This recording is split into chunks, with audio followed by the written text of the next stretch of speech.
just knowing that I wouldn't be here, able to see them out there if it hadn't have been for God and the doctors here. I wasn't supposed to be here, and I am. So I gotta figure out why I'm supposed to be here, and figure out what God's got in store for me.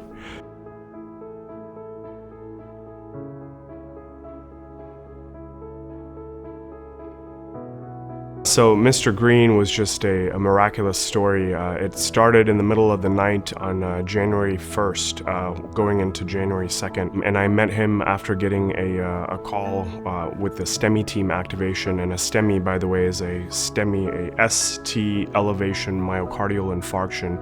And that's just basically a big heart attack. So I went back to bed and woke up about 3 o'clock. And just blood-curdling screams. Blood-curdling screams. I knew instantly something was going on. I didn't think there was anybody breaking in the house. I didn't think he had hurt himself. I just knew it was something. And my first thought was that he was having a stroke. When I went in there to him, he was not real coherent. He was staring at me but screamed. I went and grabbed the phone, called 911. And I did tell the operator, I said, I think he's having a stroke, because he was just not able to really talk to me, and he was moaning and groaning, and he wasn't clutching his chest or anything. I just really thought, that he was having a stroke. We show up, Mr. Green's, on the living room. I believe he was on the floor, if I remember correctly, and he's clutching his chest. He's one of those patients that when we look at him, we say, we think to ourselves, oh, he's sick. He's sick. There's something going on. And then at that point, I believe, we got the EKG, took the picture of his heart, and determined that he was having a heart attack at that moment. And so Brady here, he got the activation, already sent up and rolling that lets the cath lab know and the ER know, like, hey, we've got a heart attack. Start getting everyone together, the ball rolling, making sure that we can transition that care really easily.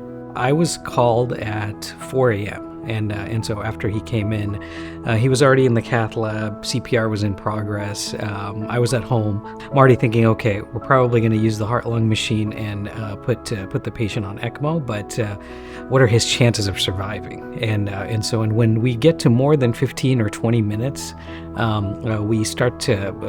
we already know that the likelihood of a meaningful survival where someone is neurologically intact gets lower. So I was already thinking about that in the back of my mind. When we came here, we called in our surgical team, called in our perfusionists, kind of assessing the situation and, trying to do the math in my head that, okay, how much is too much and should we do it? So, and to be honest, briefly, I thought about maybe not doing it. And because CPR had gone on for quite a bit of time. But I think the unique thing about this was it was very effective CPR.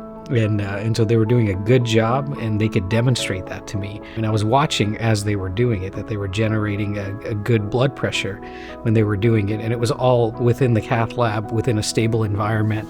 And so I gave the team a benefit of a doubt. So I said, okay, all right, let's do it, and then we can always, figure out the rest later, but let's put him on the heart-lung machine right away. We saved precious minutes because we actually have a alarm activation system that EMS can activate at the scene. So as soon as the recognition of a STEMI, as soon as that happens, the team is already alerted via an app and an alarm system that activates the cath lab, the nurses, the techs, and the interventional cardiologist as well.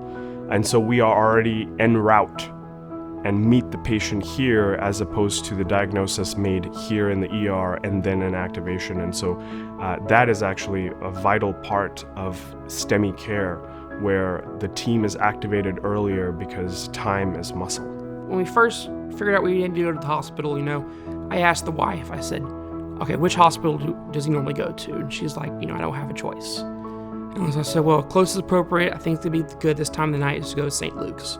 So it was kind of our decision where he went. And so, it worked out pretty well that we did take him here. And just our cooperation between the ER, us, the cath lab, and then post that, the ICU, everything past that cooperation was a big part of probably his survival. And that was the most amazing thing, is by the end of it, he was off dialysis, off the ventilator, walking and talking. And so it was, in that sense, it was an amazing story of resilience and motivation on his part. And he's a survivor, quite motivated, and amazing family support. And we should all be so lucky to have that level of support, if we were in a situation like that. Yeah, this was an incredible story, and it took a great effort from every aspect of the St. Luke's Woodlands team to make this miracle happen. Isabel came, and every day, without fail, she prayed with me. And of course, bless her heart, I couldn't understand her, but I knew what she was putting forth and putting across to me. And it just meant so much to me to hear her come in the room hollering, Papacita, Papacita, It meant a lot. I'm just a stranger to her, but yet she's taken the time to bring God into my room and into my life, and it meant so much to me. Dios me puso en el corazón. Dios me puso en el corazón. Mi corazón dijo a latir y a latir y a latir. Y yo dije, Señor, ¿qué les puedo decir? Entonces se me vino mi alabanza, Everything is Alright. Porque pues ellos hablan inglés, yo no les puedo decir todo va a estar bien. Inmediatamente yo les dije, Everything is Alright. Y ellos me dicen, thank you. We were standing beside his bed, and there's not a lot of room in there. There were machines everywhere. I mean, we had to make sure we weren't stepping on cords. And my son and I were standing there beside him, and I was just sobbing. And the next thing, I felt this little hand just tapping me on the shoulder. She had been in there cleaning, and I didn't really notice. And then she's just tapped me on the shoulder and just was patting my shoulder.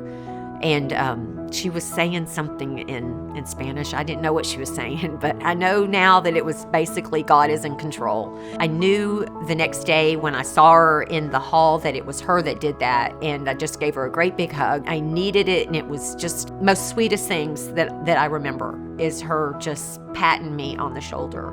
And then we saw her, every single day that we were there, that she was at work. Primero fue con Dios. Y después yo le dije a Dios, Señor, miras toda su familia en una conexión. Y yo dije, qué bonito eso, en estar en unión, porque esa fue una unión. Y Dios le gusta a Él que todos seamos una sola conexión. Todo le gusta a Él. Porque dice Dios, si hay desunión, yo sé que no puedo hacer nada, pero cuando hay una conexión, Dios trabaja en la voluntad de Él. And I think that's one of the most amazing parts about this, is having faith and having, motivating the team to keep doing it. And for them to see this at the end and to meet him, when the nurses got together and met him for that event that we had, that was very powerful and emotional for all of us, because that's, helps us realize that, yes, we should not be so jaded. We should believe in what we do and keep going, even when things seem like, they might not work. It's always the big question whenever they do go into cardiac arrest like that is, what will their neurological outcome be? How functioning will they be? And to be able to see them walking, talking, and just be there and actually present in the moment was, in my mind, almost miraculous. It really makes us feel good and gives us the strength to continue to do this every morning. So unfortunately, we can't save everybody. We do the best we can, but this really gives a lot of faith in the team and confidence that, when things look poor, there is still light at the end of the tunnel, and miracles can happen.